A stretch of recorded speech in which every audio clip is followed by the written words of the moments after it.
And now we're going to have Senator Rodrick give a welcome. Thank you. Thank you, Jennifer. Good morning, everyone. Good morning. Welcome to my library here in Westport. Many of you have seen me all over the county because I make it a point every year to attend the library's events all over because libraries are just so important, not only to me personally, but to our communities that host them. I'm joined by, and Rep. Schmidt, I'm sure will recognize his colleagues in the House, but I'm joined here by a number of my legislative colleagues, state reps, who have all worked collaboratively and jointly with us. And I just want to just brag a little bit, if I may, that it was just over 5 years ago, it was actually Valentine's Day, 14th of February 2019, that Senate President Spilker appointed me as chair of the Senate Committee on Ways and Means, where I, along with House Chair Aaron Michowitz, are responsible for writing every year's general operating budget. And in those 5 budgets that we've written together, I can tell you that municipal local aid for libraries have increased 75%. That aid for regional libraries have increased 45%, and technology and automated resources fund has also increased 45%. That means the total budgets for all the library line items have gone from $30,490,000 in FY20 to $47,348,000 in FY24. And that's yes, let's hear it. Let's hear it.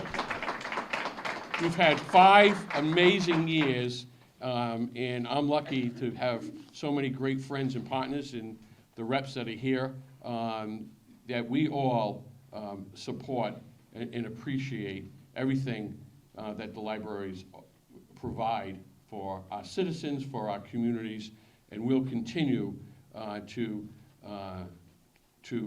invest as much as we can in the libraries. This is going to be a tough year. We've had a good run. I've already had a few conversations with folks. Everybody recognizes the fact. It's no secret that after a few great years, things have slowed down a little bit, but it's a cycle, right? We've been around. We've been through it before. It goes up, it goes down, it goes up, it goes down. We're in a down year right now, but the sky is not falling. We're going to continue to support and invest in our libraries. And I'm being joined now by my colleague in the Senate, Senator Paul Feeney. Senator from Foxborough, nice to see you. Senator, for being here. You have to punch it in your GPS to get out here? Yeah, well. Yeah, your passport? Yeah, okay. It's great to see you. Thank you all. Thank you all for being here.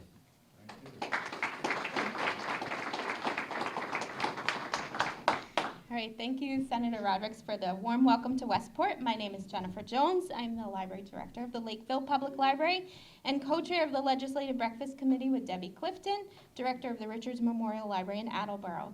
On behalf of the committee, we are thrilled that you have joined us for the 2024 Southeastern Massachusetts Libraries Legislative Breakfast. We have speakers today that represent a few organizations in the state that support libraries. Each will give a sense of the importance of funding the line items in the state budget to ensure that library services are maintained and expanded as we serve an increased number of residents and visitors to the Commonwealth.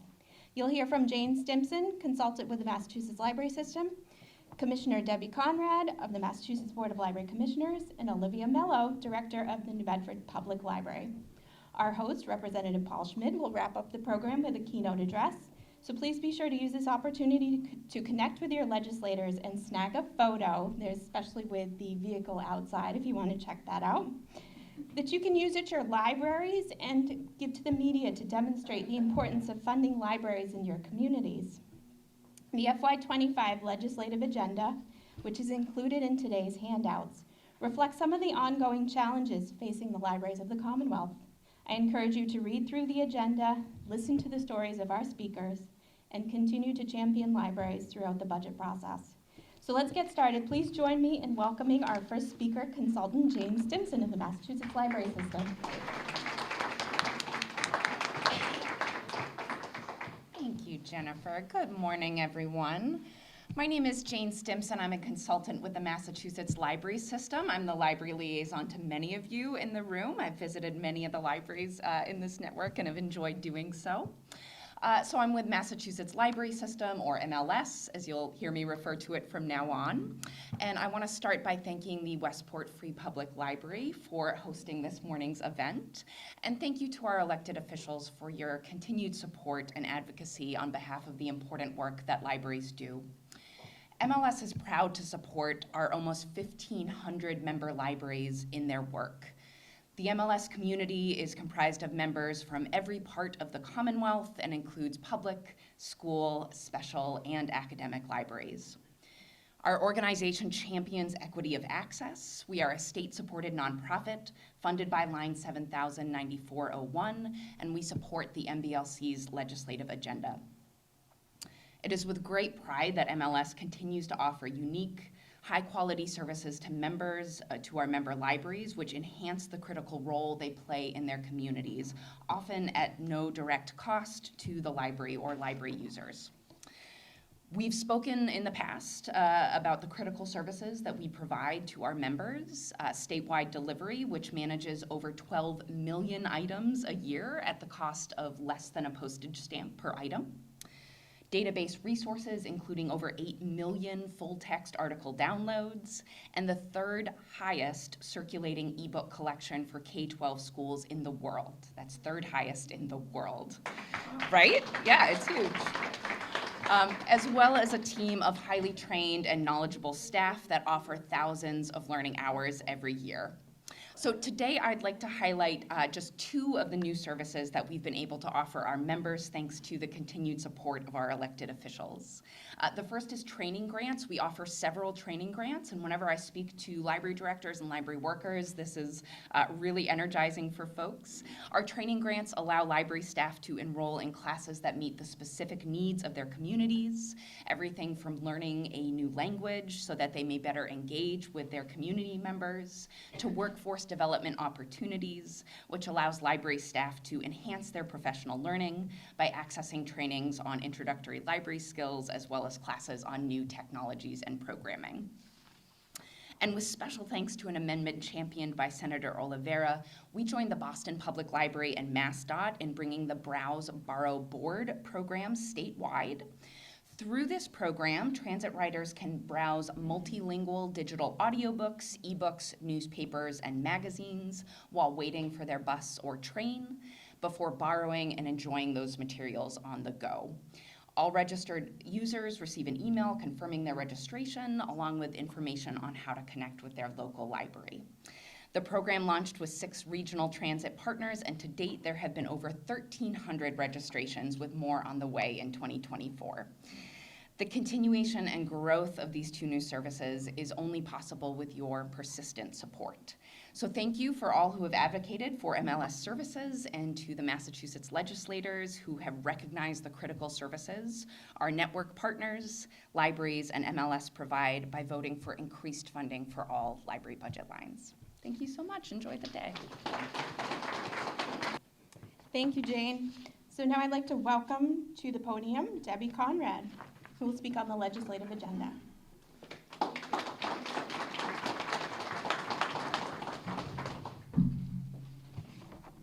Good morning. It's wonderful to be back in southeastern Massachusetts. For 29 years, I was the executive director for the library network in this part of the Commonwealth. And it goes without saying, I have a special fondness for the libraries here. I am the current chair of the Massachusetts Board of Library Commissioners, or MBLC, one of 9 commissioners appointed by the governor. Our charge as commissioners is to work with MBLC staff and partners such as MLS to provide every person in Massachusetts, no matter where they live, with equitable access to outstanding library services. The agency works to advance innovation and foster resilience in libraries across the Commonwealth through funding, guidance, partnerships, and coordination of statewide services. This morning we are meeting at the Westport Free Public Library, a lovely facility serving all the residents of the community. Every public library, large or small, is dependent upon three sources of income to support operations: municipal appropriations, state funds, and donor contributions. Grant funds are needed to develop new services. In this year alone, the libraries in the Sales Library Network will be receiving slightly more than $2,259,000 in state aid, funds that are reported on the municipal cherry sheet and devoted entirely to library operations. In addition, libraries and communities with populations of 10,000 and under received a total of $24,115 in grants that underwrite their membership costs in the Sales Library Network. Libraries have received millions of dollars in grant funds to partially cover the cost of construction through the Massachusetts Public Library Construction Program, which is an MBLC grant program, the most recent being the North Dartmouth Branch Library and the Swansea Public Library. These grant awards are not unique. The MBLC programs have a tremendous and positive impact throughout the Commonwealth, even while the agency's budget only represents 0.07% of the state budget.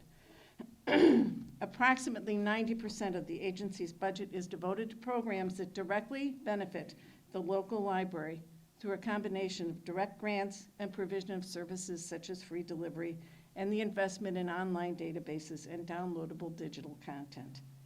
And today, I'm going to ask for your support of our fiscal year 2025 legislative agenda, which you all have a copy of.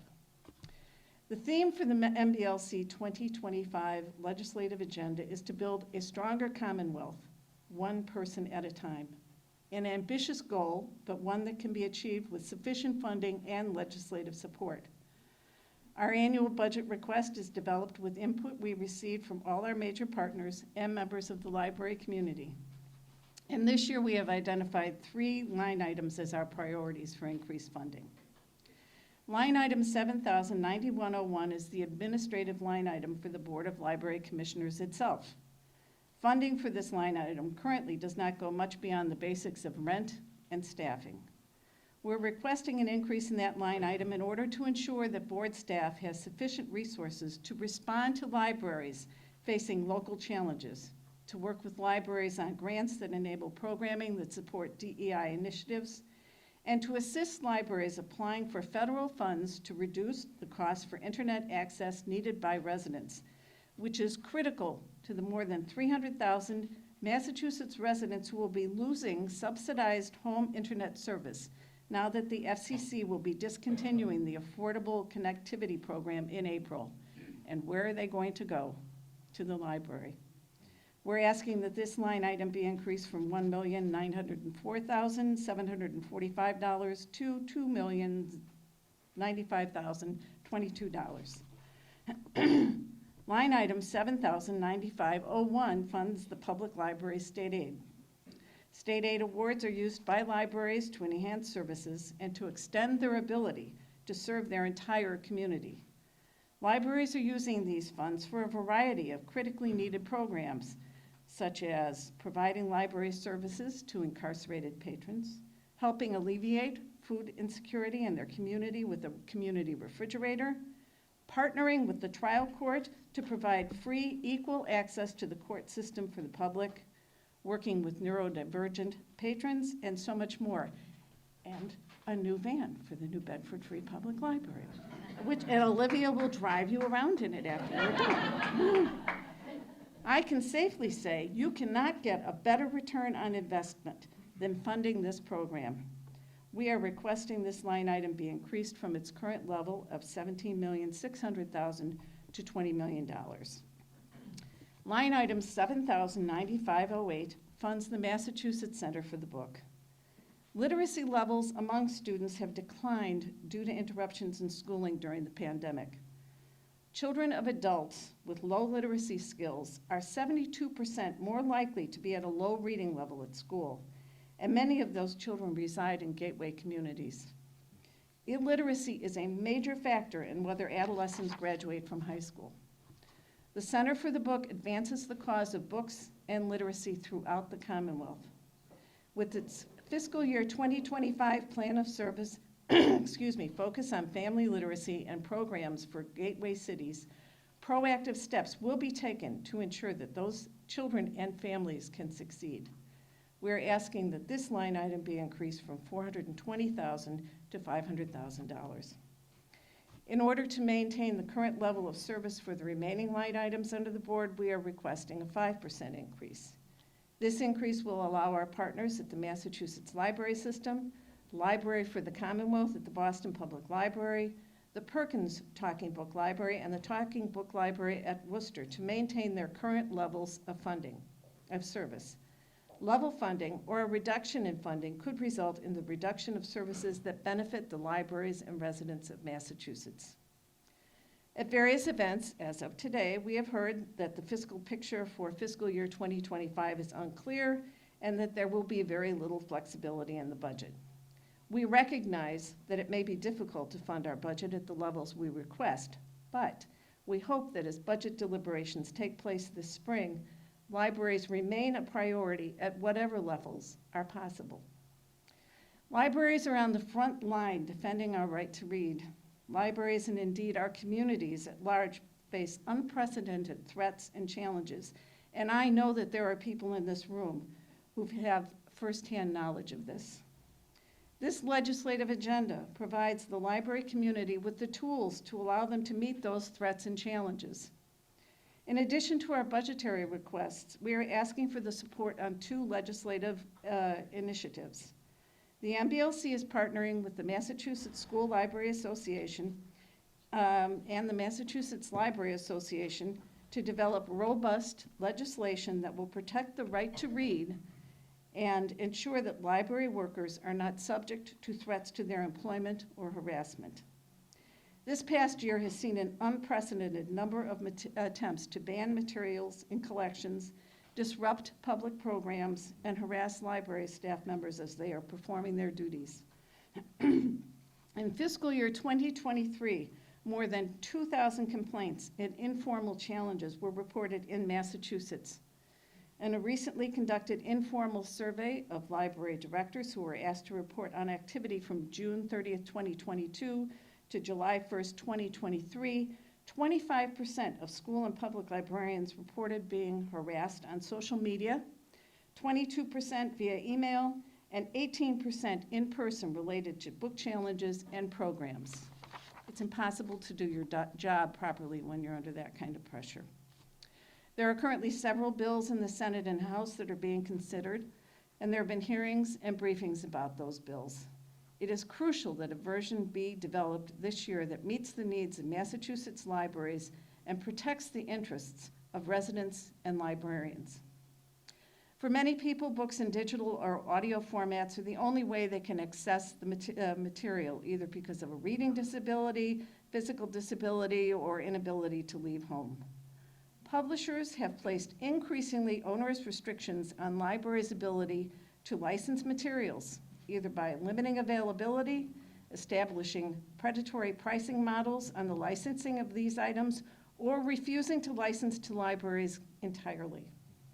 Again, the Massachusetts Library Association, the Massachusetts School Library Association, and other partners in the Commonwealth have been working with Representative Ruth Balzer on an act empowering library access to electronic books and digital audiobooks, which is based on the Commonwealth's strong consumer protection law, to require publishers to use fair practices when doing business with libraries. That is H3239. At a breakfast I was at recently, because apparently that's what I do as the chair, is I go eat breakfast. I was told by a legislator recently that the e-books issue is not as sexy as the freedom to read. But to libraries paying the inflated cost for digital content, the ability to rein in those costs sounds pretty darn sexy. Taken together, this legislative agenda presents a blueprint that will allow libraries in Massachusetts to continue to be models of what public libraries should be across the country, free and open to all. Over the past several years, as we've heard, we've been very fortunate to have the strong support of the legislature, for which we extend our thanks. We need to continue to have that support. Now, I always conclude with my call to action. It's my job. If you're here today as a library advocate, do not let attending this legislative event be the end of it for you. Ask your trustees, ask your friends, your significant others to call or email their legislators and ask them to please tell them to make funding and supporting libraries a priority. Make your voice heard. Tell your stories. If you're a new director, you may feel reluctant to advocate for library funding, but it is your responsibility to ensure that your community receives the level of state support it needs. Be sure to communicate with your representative all year long by inviting them to your events, sending them your monthly newsletter, and encouraging them to hold office hours at the library. Advocacy is a 12-month activity, not just something that happens once a year. I'm going to conclude with a quote from Commissioner Vicky Biancola from a recent legislative event in Worcester. "The library is the embodiment of the democratic ideal. It is freedom. It is freedom to read, freedom to think, and these freedoms are essential to our democracy. They are essential to civil discourse. They are essential to an informed citizenry. They are essential to a quality workforce, and they are essential to the community it takes to cherish and grow our next generation." I can't imagine a more concise description of what libraries mean today, but we need everyone's support to ensure that libraries can thrive. Thank you.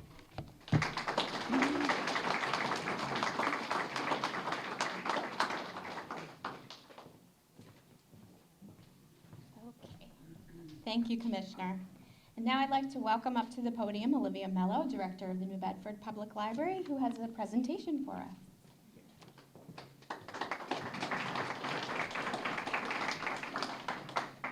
Good morning, and thank you, everyone. It's great to see a full house. First, I would like to recognize one of my trustees is here, Carl Cruz. If you could wave to everybody. So my role here today has been to bring the visual, right? There it is. So I want to talk a little bit about how New Bedford delivers, and New Bedford delivers with a lot of help from state aid to public libraries. Anyway, there's our gorgeous library. So I'll take us down memory lane for a bit first, which is in August of 1852, the city of New Bedford made an appropriation of $1,500 for the purpose of building a library. In 1857, the city built a brick building at an expense of $48,000. For those of you familiar with New Bedford, you'll know that the brick building that I'm referring to is what is now City Hall. That's where the first library for the city existed. And 30 years later, in 1887, it was enlarged to nearly double its original capacity, and the library had grown its shelf room with volumes stored in the attic. So the library for the city of New Bedford back then was on the third floor of what is now the City Hall, and now they had moved up to the attic. In 1906, there had been a fire in this building, which was the City Hall. It closed for renovations, in 1903. In 1906, when it reopened after its restoration, the decision was made to put leave City Hall in the red brick building and make this the New Bedford Free Public Library. So we've been in this building since 1906. And it is a beautiful building, and I highly encourage you all to go visit. It is a treasure for us. In 1900, the population in New Bedford was 62,442. We're currently at 100,000. So in over 100 years, we've only grown by 40%.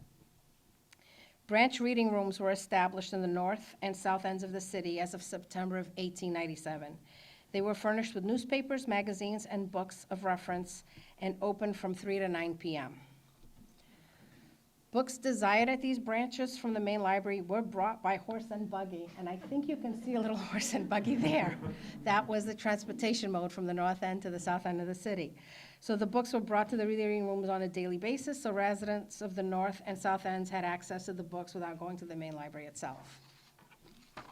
So here's our library map, and here's our city map. New Bedford is still delivering to all of its locations. We currently have, we introduced a bookmobile service in 1954. In 1958, a Wilkes branch located in the north part of the city. You'll see the little red dot there, was built to service the population of the North End. In 1960, the West End branch, the Lawler branch, was built. And then in 1964, the Howland Green branch was built in the south end of the city. So there's 3 branches and the centralized library. Each of those branches were built with money left to us from Sylvia Ann Howland Green Wilkes. See, Howland Green Wilkes, the daughter of Hetty Green. And to this day, the 1/40th of her will that was left to the trustees of the public library is still being used to purchase books for the New Bedford library system. So that was a very wise investment Hetty Green made, and her daughter. We are very grateful that her daughter left that money to the library. So in 1971, the Casa da Saudade branch was also opened to meet the needs of the Portuguese population in the city, and it was made possible through a federal grant that the city received. So in total, the library of New Bedford, the city libraries, are a total of 5 service outlets, plus a bookmobile. Each neighborhood, if you live in the city of New Bedford, you understand that each neighborhood meets a certain neighborhood need. People that use the Wilkes branch don't necessarily make the trek down to the south end. The people from the west end don't necessarily make it to the south end. So they're all very much pocket neighborhood libraries, and all very well utilized. And so, as I said, 5 locations in an area of 20.2 square miles. We're a small city with over 100,000 in population. Well, can I have you hold that? Go back one before we show off that. State aid and how state aid has helped New Bedford. So we're still delivering vehicles to all of our, we're still delivering materials to each of our locations, but we're not doing it with horse and buggy anymore. For many years, the city yard would grant us a vehicle that was in the lot that wasn't being used by any other department. We get delivery, as MLS has said, we do get delivery to our branch, but it only goes to the main library. The delivery that comes, sorry, I talk with my hands, I apologize. I'll talk with this one. The delivery comes from the state to the central library, and once it gets to the central library, we now have to disperse it to all the branches. So for years, we had the hand-me-downs of the hand-me-downs. We were literally delivering materials to the branches with a cargo van that didn't have air conditioning and the windows didn't open. And then they gave us a vehicle that was a step up, but the brakes were faulty. And sometimes the transmission would go, and the vehicle would have to get jumped, cable jumped in the middle of a delivery route. So it was a bit of an adventure for a few years until finally I said, I have to use state aid. I'm going to have to, because state aid has been such a lifesaver for us in a lot of the programs that we want to do. So we invested some of our state aid to buy our very own little delivery van to deliver within these branches. And I couldn't drive 2 vehicles, so the delivery van stayed behind at the library. But we do have our own Ford little transit van that does deliveries to all the branches. So anyway, now we can go and talk about bookmobile. So we've had a bookmobile service since 1954 in the city, always very well utilized. Again, in 1954, we didn't have the branches yet, so that's why bookmobile was introduced. Very well utilized. And then in the 70s, we got this beauty. Tell me it doesn't look like the 70s to you. And it was the vehicle that was still doing bookmobile service when I started working at the library in 1987, and it was on the road for quite a while with a lot of patches, and they kept it together. The city yard kept it together for a long time. And then in 2005, this one was introduced. Each of these vehicles were through city appropriations, fundraising. This vehicle allowed curbside service in that you could, the back door could be open, you could go in, browse through your books, come out through the other side. So this vehicle was on the road, and we still have it until 2020, where we had to park it because of what happened, right? So in 2019, the vision started to become one where I would like to see a vehicle that could be more compact and conserve our population that were homebound, or our senior centers, or our day health centers, or our daycare centers with a smaller, more compact vehicle. So in 2019, the vision began with, we really need a smaller vehicle, one that Olivia can drive to whatever somebody wants to invite her to, she'll be there. And this is what I was envisioning at the time, a small vehicle, basically a golf cart with, I was gonna have somebody built a little, library shelves attached to the golf cart, I don't know. But it was my vision, I saw it and I said, this is what I want. This was because the large vehicle required a CDL driver, because it's such a large vehicle in the city streets. It was also a position that it was one person. I only had funding for that one person to drive it, and there was no overtime built into that position. So if that driver couldn't go to events, I had to turn down the invitation. If the driver was on vacation, personal, they got called out sick, the vehicle had to stay in the garage. And that was a frustration for me, because it was a beautiful, big blue bus, and I had to park in the garage. So anyway, this is what I was envisioning. I didn't go big, I went small. I'm okay, I was gonna go small. So this would have been something that we could have possibly afforded. This is what we're gonna do. But in 2020, with the vehicle parked, I was made aware that there was a $50,000 ARPA grant available through the MBLC. Without hesitation, it was, yes, I want it, I want the full 50,000, and I know exactly what I want it for. And I knew that this wasn't gonna be feasible now, because if I'm getting $50,000, now that's $50,000 that I can save from my state aid that I was already trying to save to get a bigger vehicle. So, let's look at our 2020 vision. I started to do research on a vehicle that would work better for our city streets, and I came across the New York Public Library vehicle. And I will give credit to the NYPL, because it was their idea first, but I took it over. And they were doing the curbside service in small neighborhoods and in parking lots. And when I saw that, I said, this is what New Bedford needs, this is what New Bedford deserves, this is what New Bedford's gonna get. And I set out to make it happen. I knew I had the $50,000, now I just have to find the other $70,000 for the vehicle that I wanted. So we started to work on our vision. There's our little mock-up. I didn't want it to be bookmobile, because we already had a bookmobile. I wanted this to be a mobile library. I wanted it so that people knew that we could do homebound delivery service, that we would bring books to them. So that was our little mock-up. I knew, as I said, that it was going to be a little bit more, but I knew I was fortunate enough to have state aid available to me. So, ta-da, which is right there. So in 2023, it took almost 3 years to get the vehicle in our possession. It arrived in November of 2023 because of the delay in fabrication and parts and chassis, 4 chassis not being available. And I thought, oh, I hope this thing will be here before I retire. But yeah, we were supposed to get it in the spring of 2023. We got it in November 2023. It is exactly what we envisioned it to be. It is a mobile library. It is a trilingual mobile library, because it's a Biblioteca Móvil in Portuguese on the side. On the other side, it's Biblioteca Móvil in Spanish, because we do serve a large population of Portuguese and Spanish residents in the city of New Bedford. And it was important to us that it said books and more to your door. And so this vehicle, which you'll see there, which I'll open so you all can see, is drivable by me.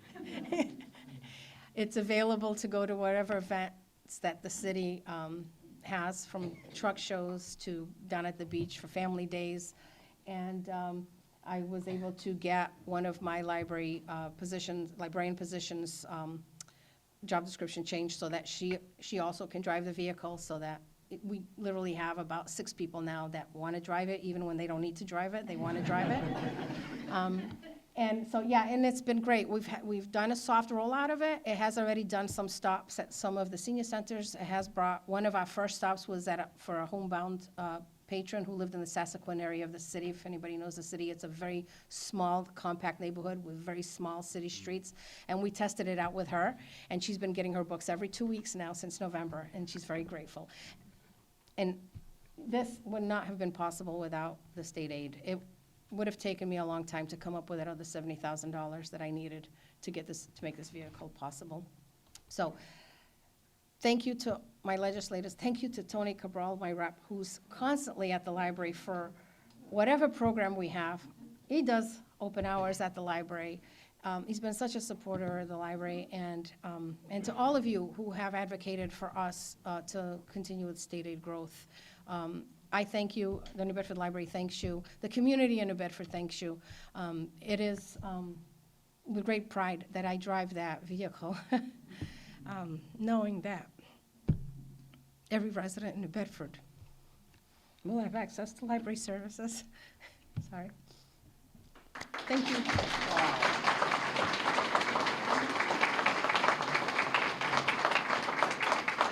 Thank you, Olivia, and we're excited to be the official rollout for your vehicle. And you'll open it up later so people can go see it and have pictures. Great. So now I'd like to welcome Representative Paul Schmidt for the keynote. Thank you.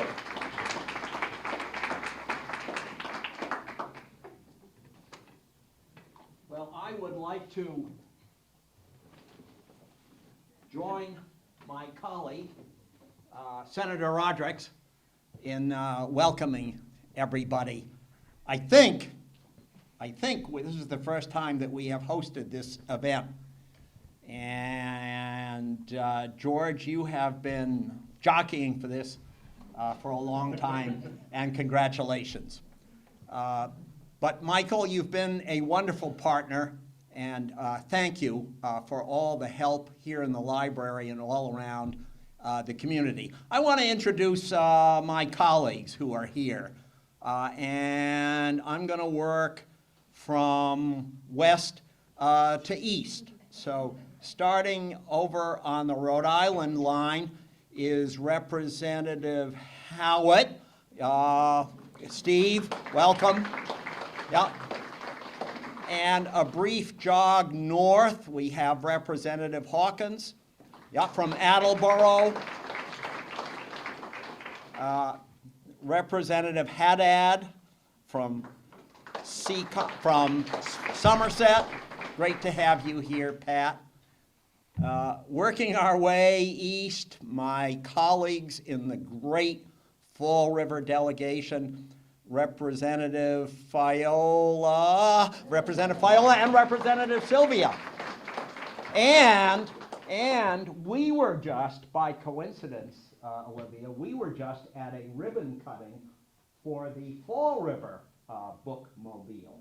So it's great to see the New Bedford bookmobile, the Fall River bookmobile, and I would guess that Westport must be next in line. Coming further east, my classmate, Representative Markey from Dartmouth, and a little smidgen of New Bedford. Good to see you, Chris. And staying in New Bedford, and he just got a wonderful recognition, my good friend Tony Cabral. Thank you very much, Tony. And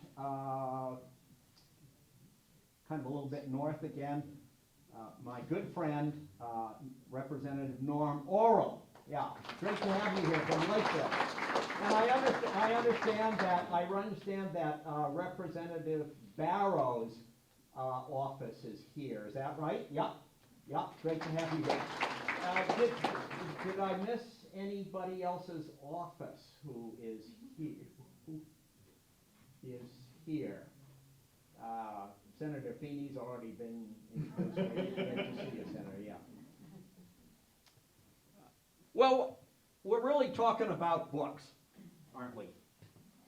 And I love to read, and I just thought I would share with you some of the things. By the way, I'm a nonfiction. I don't get fiction. So I like to learn about things. Who else here? And I think the world is divided between fiction and nonfiction. My wife is fiction, I'm nonfiction. How about the other nonfictions? Who's nonfiction? Okay, and then the fiction? Oh, yeah. much like our household. Right now, I'm reading Peter the Great, which is a wonderful history of Russia in the early 1700s, and it's really instructive about how Russia tried a number of times to move down to the Crimea, and each time they were repulsed by the Turks, by the Ottoman Empire. But they also were very intent on getting to the Baltic. And at that time, Sweden was the main European power, and Russia and Sweden fought a number of times over the Baltic nations. So you kind of see how current things play out, I always feel. Now, just before that, I finished The Guns of August. I guess this is the second time I've read it. Yeah, Barbara Tuchman. Great story about the about how we fell into World War I. Sort of makes you worry about falling into wars that are unintentional. And before that, I read a great book called Sea Power, and it's by Admiral Stavridis. Maybe you've read about him. He has sometimes been suggested as a possible vice president candidate if, and this is conjecture, if Governor Whitmer from Michigan were to be a presidential candidate, she would be joined perhaps by Admiral Stavridis. And of course, Governor Whitmer was just in the State House yesterday, 2 days ago, making a surprise appearance to the Democratic caucus. Notice I've been talking about books. My wife reads everything on iPad. And again, I think the world probably is divided into those of us who still I like to hold a book. And I got all my books since I was a teenager up in my library. Tina, on the other hand, says that's so old-fashioned. She likes her iPad. She says it weighs nothing when she gets on a plane. And she says, I can underline. Well, I could do that too. And she can reach back to passages that she liked, and that I can do that too. And somehow it just ain't the same to me, thinking, yeah, I've got all my collection of books right here, when I can look up on my library wall.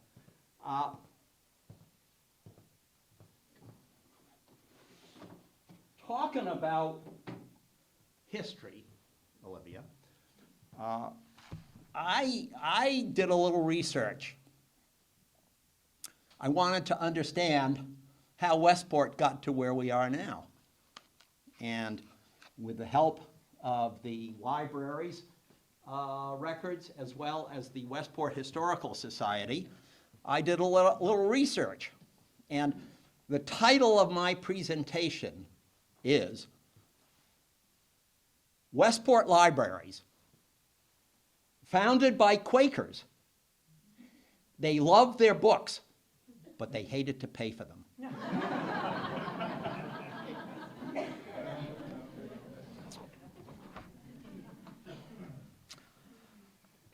Let's see how that plays out.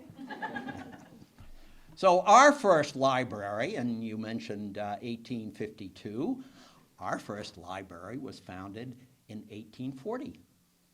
Yeah. Right here in the head of Westport. After you leave, go down the hill, and you'll find yourself in one of Westport's many communities. It's called Head of Westport. It was actually a shipbuilding community in the 1700s and early 1800s. It was as far up as you could float a ship. And accordingly, it became a ship's captain area. And in 1840, a group of sea captains got together and got a number of subscriptions and actually created a library, the Westport social library, and it was located first in a tailor shop. The tailor went off the Civil War, so the library closed up, and after everybody came home, somebody found the books, and they got moved to another house. And at one point, the older generation became very concerned because they said, you know, this library is now being used by young people just as a place to hang out. That's not what libraries are supposed to do. Yeah, we're so lucky. We're right next to the middle and high school, and after school is over for kids who won't be picked up until later, they come on over here, and George, you're terrific. But at that time, that was not considered a plus. So the older generation stopped loaning out the books, and they moved them to a barn, and then in 1900, they were moved to a part of a local schoolhouse. Now, Westport is a long and narrow town with many villages. And up in the north end, we've got Northwest, where they had North Westport, Brownell's Corner, Westport Factory, and you can still see that one of the original factory buildings, and a couple of the factory homes that were built. Then you had Head of Westport, South Westport, Central Village, which is where Lee's Market is, Westport Point, Horseneck Beach, that was a community. And if you look on the walls, there is a photographic exhibit of the destruction caused by Carroll in 1954. And that was kind of the end of the community that was Horseneck Beach, but there were bowling alleys and restaurants and bars. You remember the bars, don't you, Michael? No, you wouldn't. You remember the bars. I do. And also Westport Harbor. And the communication between these little villages was not very good back in the 1800s, and some would say it's still not very good today, because we definitely are a community of factions. So because of that, there were many, many libraries. And I just have an article from a newspaper article written in 1904. These localities, speaking about all the locations that I just mentioned, have nearly as much individuality as New Bedford or Fall River. The means of communications between the villages is not particularly good, and each lives for the most part within itself and for itself. So that's why we had a number of libraries in each one of those communities. We had one in Head of Westport, and a characteristic of the library in Head of Westport was that you could check a book out for 3 or 4 years. Because if you were a whaling captain going off to the Pacific, you weren't going to get your book back in 2 weeks, so you were allowed to get it back in 3 or 4 years. The library down in Westport Point was established by an Oxford-educated Don who came over during the Revolutionary War. The library in Central Village was in the old town hall, and then moved to the then new town hall, which was built by the WPA in the 1930s, and then we'll hear about how it got here. In 1909, there was a branch at Horseneck Beach, and books were kept in most of our schools, the high school, the Greenwood Park School, Booth's Corner School. I have no idea where Booth's Corner is. Michael, do you know where? What? Oh, okay. All right, thank you. The South Westport School, the Sanford Road School, and the Factory School, and the North Westport School. I mentioned to you that we have this history of loving books and not being so good about paying for them. Our finances have always been precarious, and I will read a little piece from the article about the subject of finances. In 1840,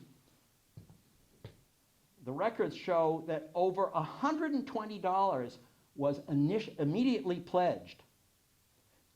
The number of shares for which they subscribed being listed below.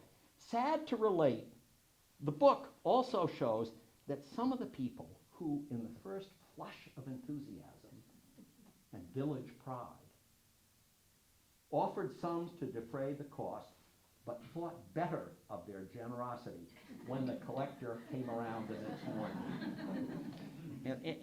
And that, in a way, is the history of us and books here in Westport. In 1896, the librarian's salary was 25 cents for each Saturday. And some would say we haven't done much since then. In 1905, the town fathers raided the dog fund for $50. So we find money wherever we can. In 1921, the town report shows that $175 was appropriated, but only $60.68 was spent. And in 1958, I think it was done by the state, a state-sponsored study showed that the average community in Massachusetts spent $2.66 per capita. Small towns spent $1.57 per capita, and Westport spent 31 cents per person. Sounds familiar, doesn't it? I had a great time looking through. We used to produce an annual report, a printed annual report by the library, and I really enjoyed reading through it and reading about the books that were added to the collection each year. It's kind of an eye into a community of the past. In 1906, we added Horatio Alger's book, Strive and Succeed. Yes. In 1911, we added a couple of books by Sir Walter Raleigh Scott. In 1915, Joseph Conrad's Victory. My wife is taking a course right now on Joseph Conrad. And let's see, what would she be reading? What's the other Joseph Conrad? What? Yeah, Heart of Darkness, right? Yep. And in 1916, we added Edgar Rice Burroughs' book, Tarzan of the Apes. Also a volume by Winston Churchill, and of course, it's well known that Winston Churchill had no money, and he had a beer budget and champagne tastes, and the way he would support himself was he'd write a book, send it over to America, it would sell like crazy. And in 1916, we added one of his books. We also added an Agatha Christie, The Murder of Roger Ackroyd. I swear I've read that. Has anybody else read that? Yeah, murder? Yeah, there you go. So 110 years later. And in 1936, Anne Lindbergh's book was the third highest book checked out. In 1937, the magazines subscribed. This is really interesting. The magazines that we subscribed to were the National Geographic Good Housekeeping. Does that still exist? Does it? Women's Home Companion? That can't exist. No. Cosmopolitan? Does that still? Yeah. Reader's Digest and Specialty Salesman. I don't see how that fits, but it obviously did. And this was great. In 1916, we added. Here's two books that we added. One was The Desired Woman, and the other was in search of a husband.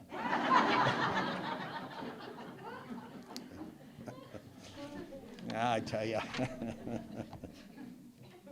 So, who said that?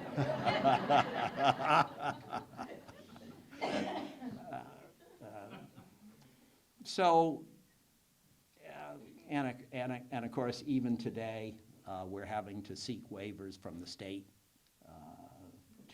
because our spending doesn't reach the required level. So from these modest beginnings and through all those travails, we have gotten to where we are now. This building, the original part of it, was built in 1970.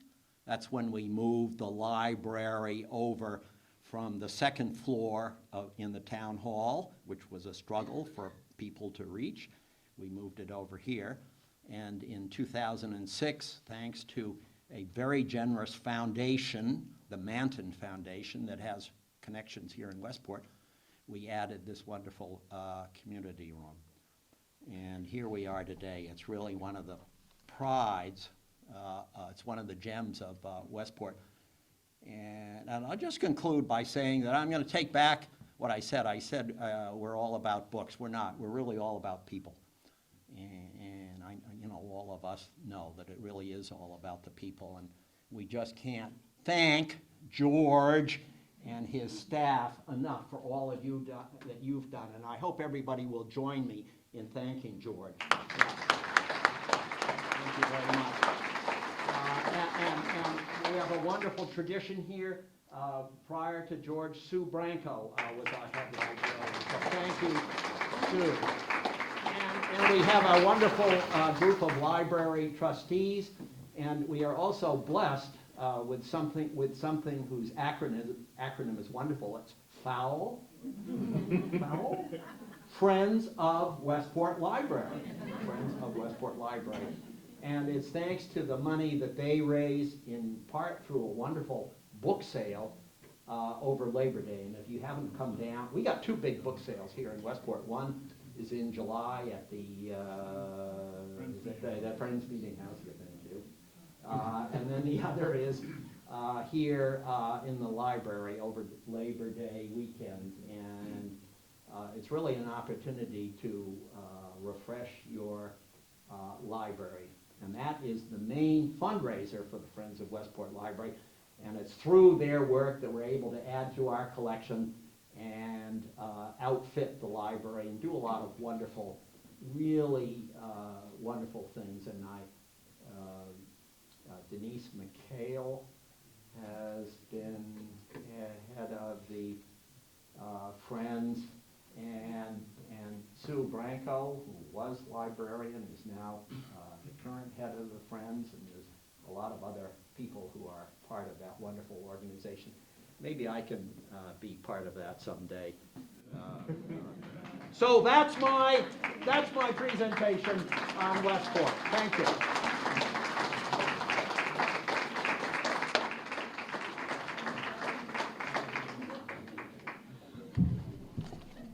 Is that it? That's good. Was I the closer? I'm closing. You're good. Wonderful.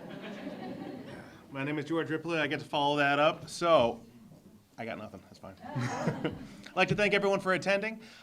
This has been such a great privilege, such a joy to have you all here. For me, it's an added boon because I grew up as a kid coming to this library myself. So seeing Sue's smiling face in the back, being able to see everybody here today, it's been great. I'd like to thank all of our speakers today. Senator Rodrigues, thank you very much, sir. Jen, you did great. Thank you. Jane Simpson, so great to meet you. Thank you very much, and we will be in touch. Very good. Debbie Conrad. See, Debbie, when she retired, thought she might have some peace, but Debbie is too gifted to be allowed to sit. So you have to keep her in service to the state. Thank you. Olivia's disappeared. I don't know where she went. She's hiding. She went to get, okay, very good. Thank you, Olivia.